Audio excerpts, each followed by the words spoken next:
Hello everyone, my name is Panarat Wansawatgun from Thailand.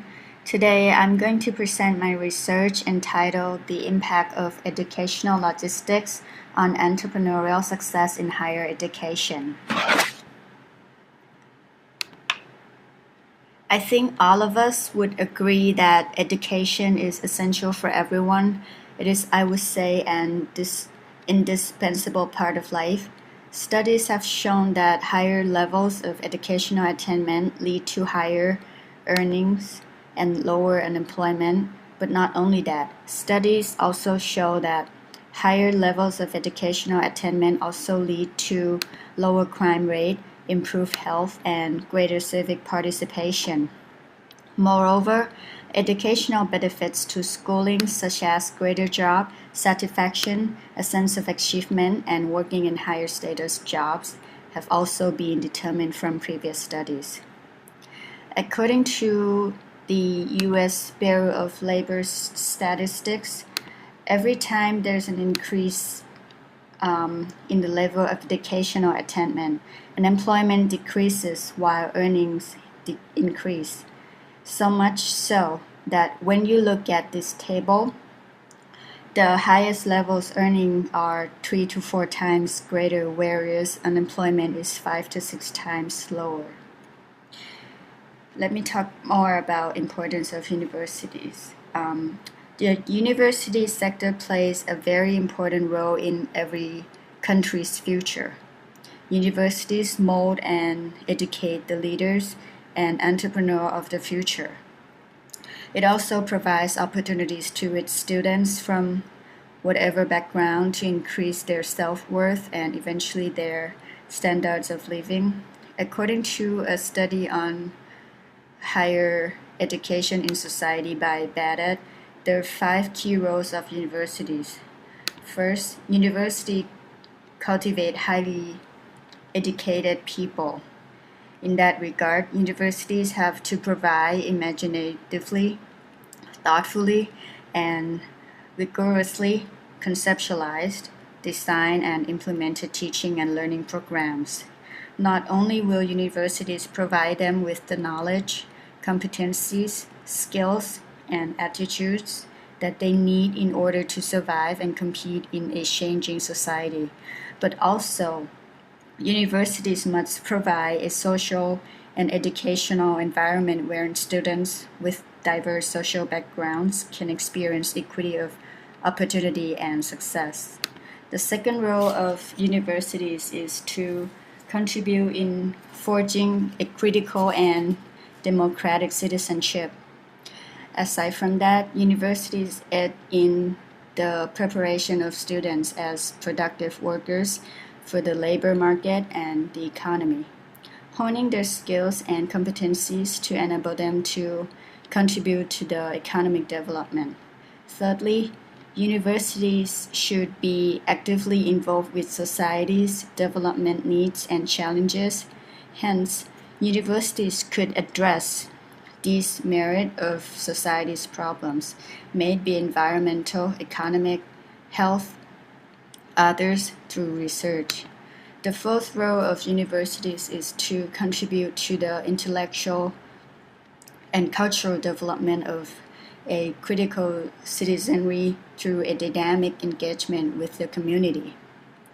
This includes an open communication with organizations in the society, exchanging worldviews and ideas as well as critiquing policies and practices. Lastly, universities should undertake scholarships and research.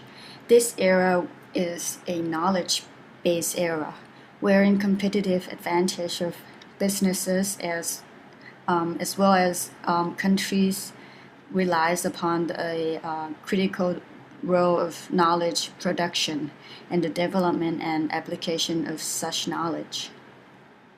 Thus, universities aid as a source of knowledge production and as institutions of research and development. So let's talk more about the trend in the university sector. According to a study made by Ernst & Young, the university sector is experiencing a necessary change in terms of its role in society, mode of operation, and economic structure and value. A study on globalization of higher education by NIA declared that globalization through driven market forces and technological revolution has clearly influenced the nature of institutions as evidenced by the ways and means of providing higher education. Through Student, Target, and Weber reiterated their study that globalization shifts students' interests as well as universities offering from a broader scope of academic studies towards a much narrower path focused on vocational programs. Ernst & Young mentioned these 5 trends that are shaping the university sector.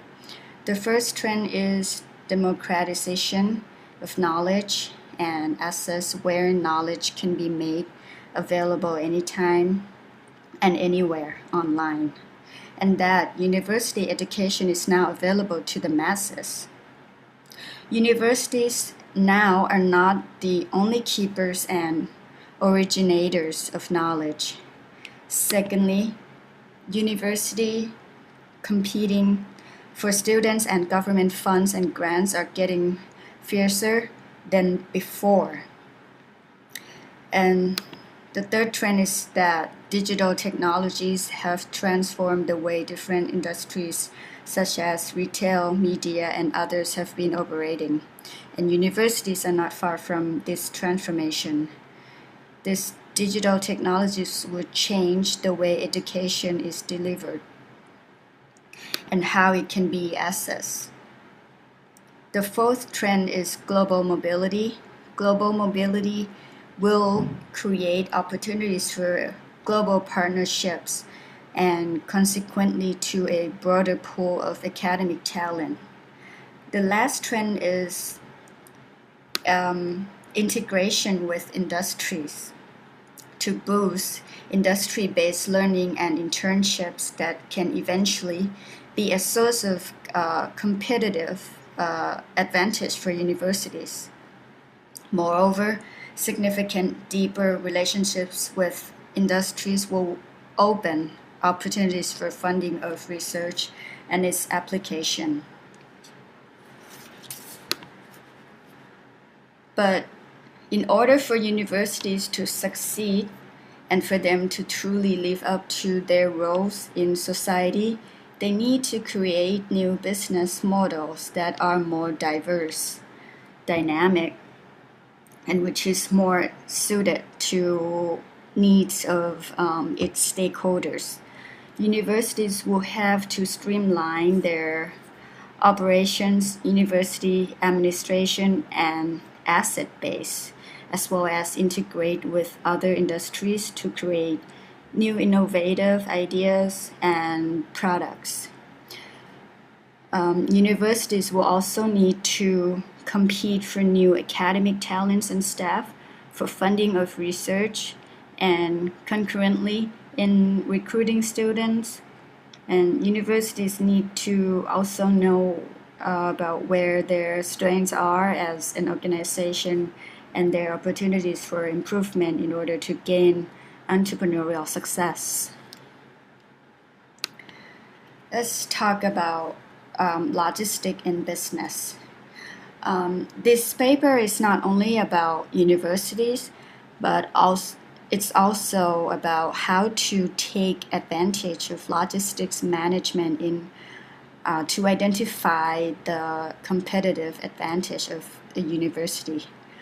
Now, logistics management, as many people would perceive it, functions as the management of the movement and storage of materials from original suppliers to the final customers. Many would think that this idea is very applicable or only applicable for manufacturing companies and even for merchandising companies, but less so for service-oriented companies. As Bausok characterized as 7 R's. Logistics is getting the right materials in the right quantity at the right place at the right time from the right source with the right quality at the right price.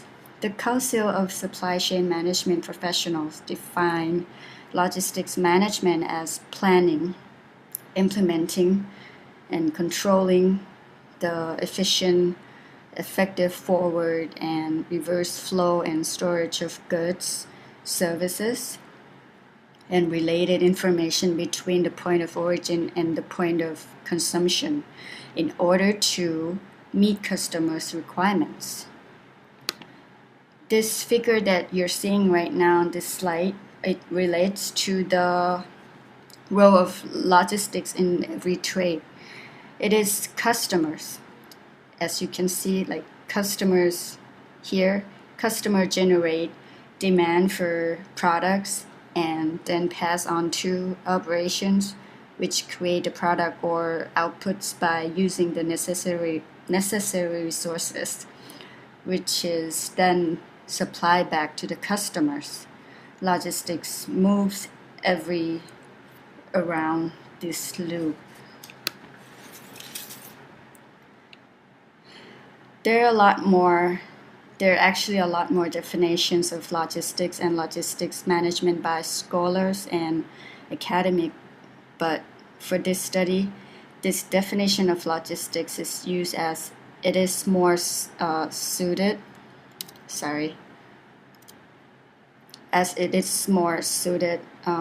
to the nature of universities. This definition was proposed by Tilinus, and he described logistics as the process of anticipating customer needs and wants, acquiring the capital, material, people, technologies, and information necessary to meet those needs and wants, optimizing the goods or service producing network to fulfill customer requests, and utilizing the network to fulfill customer requests in a timely way. Okay, let's talk about logistics in university sector. In this regard, logistics, which is efficiently and effectively utilized by universities, can be the source of its competitive advantage. According to Bergstrom and Bouter, educational logistics is the management of the flow of academic degrees, modules, exams, staff, students, locations, and other resources between the point of origin and the point of consumption in order to meet the requirements of staff, students, and the institution. They focus on Bergstrom and Bouter, they focus on the 6 processes of educational logistics, mainly student information management, examination, flexible study path of the individual student, staff workload planning, planning and timetabling, space management. And as for this study, logistics in education lies in the connection between students, universities, and the business world. This study intends to present different value-added activities that students, the university administrators, staff, and faculty, and the business world deemed as a response to their needs and preferences, which then eventually contributes to the entrepreneurial success of the university. Customers of universities include external customers or the market, and the government plus internal customers, or simply the employees in the organization. An increase in the satisfaction of customers for services received is also targeted, and in-time customer loyalty as well. Ultimately, the goal of logistics management in universities is to achieve entrepreneurial success, which this study refers to as the innovative capacity that enables universities to transform and renew itself to survive longer and succeed more in the future. Furthermore, this study also mentioned and study about entrepreneurship components of universities. In relation to the logistic processes mentioned earlier, according to Levin, entrepreneurship in the university sector involves strategies to improve education, which is mostly associated with the development of new alternatives in the marketplace, and that which the rewards of developing these new alternatives are more significant than the risk of innovation. The 10 entrepreneurship components are competency, product, human resource management, research and development or R&D, financial flexibility, estate management, student population growth, business industry collaborative efforts, contribution to the economic development, and the university social responsibilities or CSR.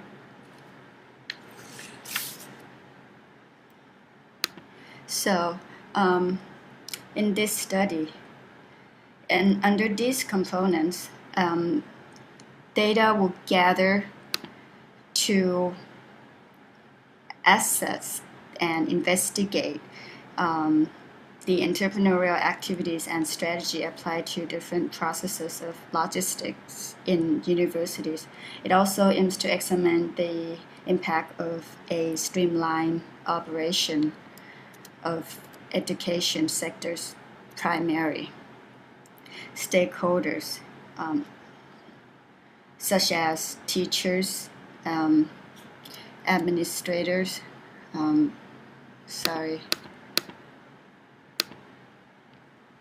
So the respondents are teachers, administrators, students, and the business sector. Moreover, this study aims to identify how the process of educational logistics can contribute and initiating university entrepreneurship, thereby raising the quality of education. This study is exploratory study, wherein I use both quantitative, the use of survey questionnaires, and qualitative techniques, structure interviews in gathering data. Data gathered includes innovative ideas and methods in teaching, research, and academic services, dynamic and diverse course profiles and programs, strategies on how university would attract and retain a high quality workforce, how universities maintain and secure their role as co-creators and custodian of knowledge in terms of research, how universities establish a sustainable financial position, or strategies on how to expand and maintain the university's asset base, or strategies on how do they increase their growth, how do they do the student recruitment, any collaborative efforts with other industries, how universities contribute to the economic development of the country in terms of job creation, and data on how universities disseminate findings on research and any existing best practices in the field to other industries or other universities or to the government or to the country. The subjects of this study is also identified into 4 groups, namely top universities in Thailand, so represented by the top management in each university, and teachers and administrators, current students, and the business sector, represented by 3 multinational companies situated in Thailand. Let's talk about the significance of the study. The study, the results of this study will aid universities in identifying opportunities for innovation and strategies in fueling educational entrepreneurship applied to different educational logistic processes. This will make them more responsive to the needs and wants of their primary stakeholder, which are students, teachers, and administrators. The results will give them some ideas on how to reach their target market and gain competitive edge in the market. It will also aid them to determining which strategies they are implementing are effective and not effective or efficient in the eyes of students, teachers, and administrators, and also for business sector. By participating in this survey, information gathered from students and companies regarding their views of existing entrepreneurial activities applied to educational logistic processes, as well as their needs and wants from universities, will be communicated and conveyed through the presentation of cases in the study as well. So I think there's no doubt that universities need to make changes so as to respond to the demands of an ever-changing society. They need to develop a business model that will assess and reinforce the capability of their institution to survive and compete and success more. Thus, universities should look into their logistics management, how they can utilize it to adapt, to adjust, and how they can align into their core purpose and values in order to succeed in the future. Thank you.